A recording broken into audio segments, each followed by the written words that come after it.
Assalamualaikum warahmatullahi wabarakatuh. Perkenalkan, nama saya Helena Bawi, mahasiswi dari IAIN Langsa, Fakultas Tarbiyah dan Ilmu Keguruan, jurusan Pendidikan Agama Islam. Ini adalah podcast pertama saya karena ini adalah bagian dari tugas KPM tematik IAIN Langsa 2021. Nah, di sini saya akan membahas tentang semangat menjalankan ibadah puasa meski di tengah pandemi COVID-19 yang melanda. Nah, sebelum itu saya akan menjelaskan dulu apa sih pengertian dari puasa itu. Nah, sebenarnya sih pengertian puasa itu kita udah sama-sama tahu ya. Tapi di sini saya akan memperjelas lagi. Nah, puasa itu adalah menahan diri dari makan dan minum serta segala sesuatu yang dapat membatalkan puasa. Mulai dari terbit fajar hingga terbenamnya matahari dengan syarat yang tertentu. Puasa itu untuk meningkatkan ketakwaan seorang muslim. Nah, puasa juga merupakan salah satu hukum dari rukun Islam.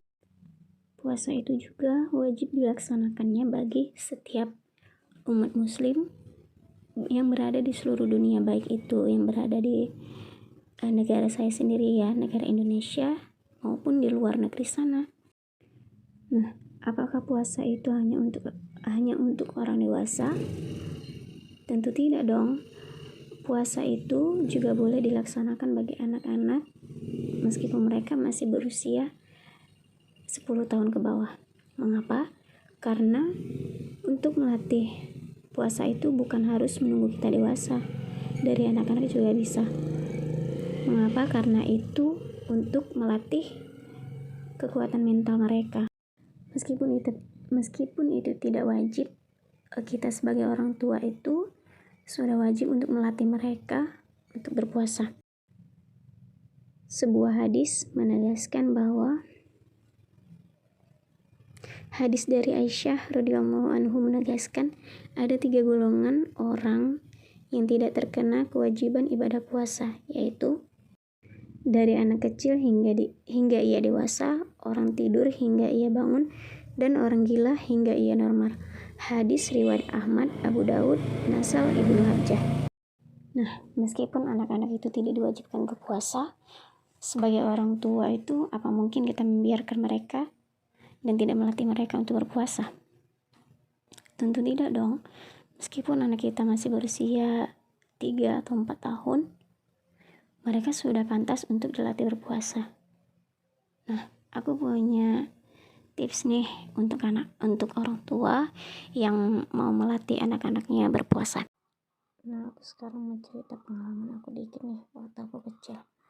Nah, waktu kecil itu sahur terus makannya cepet-cepet ya, buru-buru karena teman-teman aku tuh udah pada ngajak keliling kampung buat bangunin orang sahur, yaitu supaya orang-orang yang belum sahur itu bangun. Terus keliling kampung pun kami bukan dengan tangan kosong ya, pastinya kami ada bawa benda supaya orang-orang kampung itu bangun.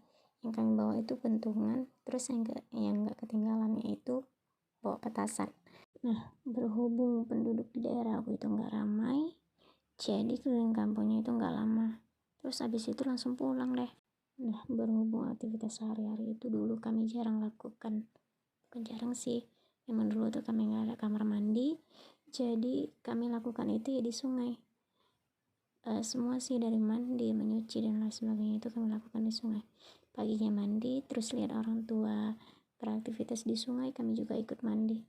Gak ada bosan-bosannya sih, bahkan sampai sore pun di air aja kami tahan.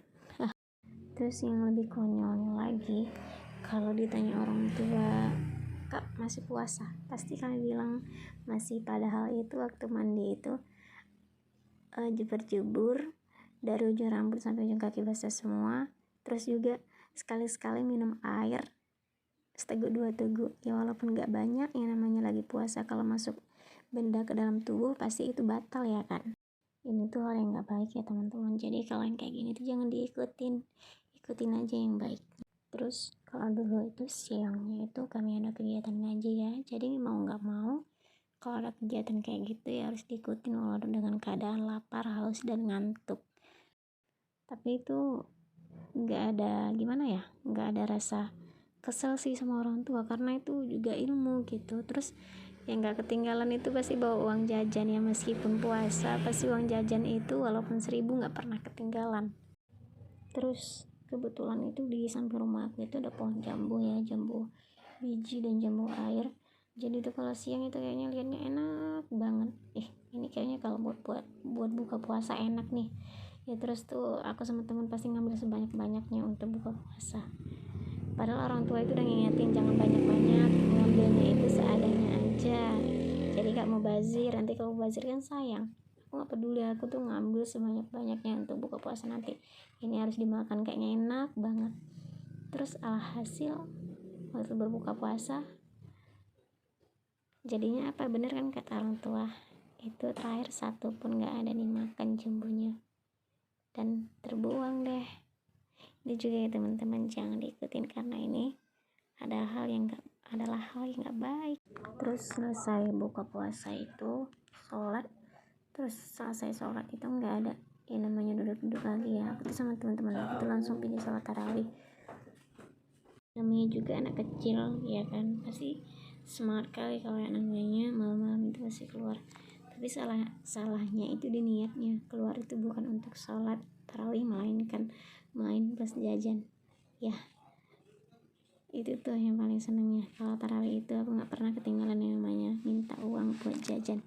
Namanya juga anak-anak, yang ada di pikirannya itu pasti cuma jajan dan jajan. Terus habis tarawih itu pasti ada yang namanya tadarus.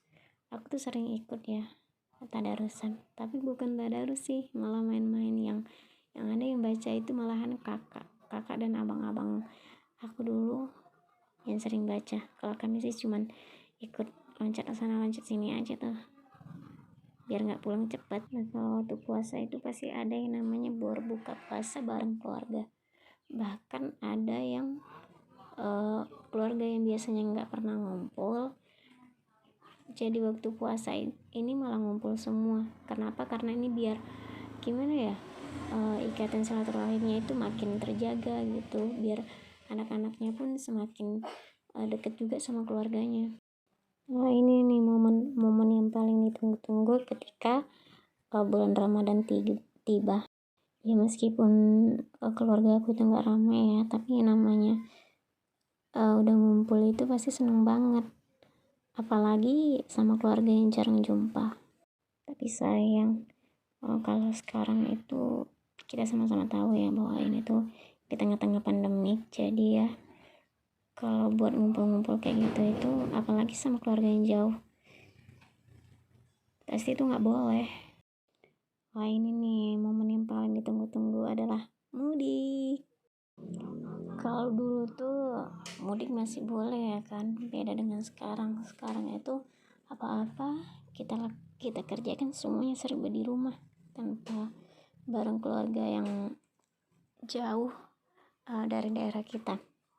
Nah intinya itu meskipun kita tidak kumpul bareng keluarga seperti dulu, kita harus tetap semangat menjalankan ibadah puasa ini, karena kan pahalanya itu bukan tergantung kita ngumpulnya, tapi tergantung kita ikhlas atau tidaknya menjalankan puasa ini. Sekian dari saya teman-teman, semoga pengalaman saya tadi bisa jadi inspirasi ya buat kalian atau buat adik-adik kalian nanti atau anak-anak kalian nanti ya. Saya akhiri, wassalamualaikum warahmatullahi wabarakatuh.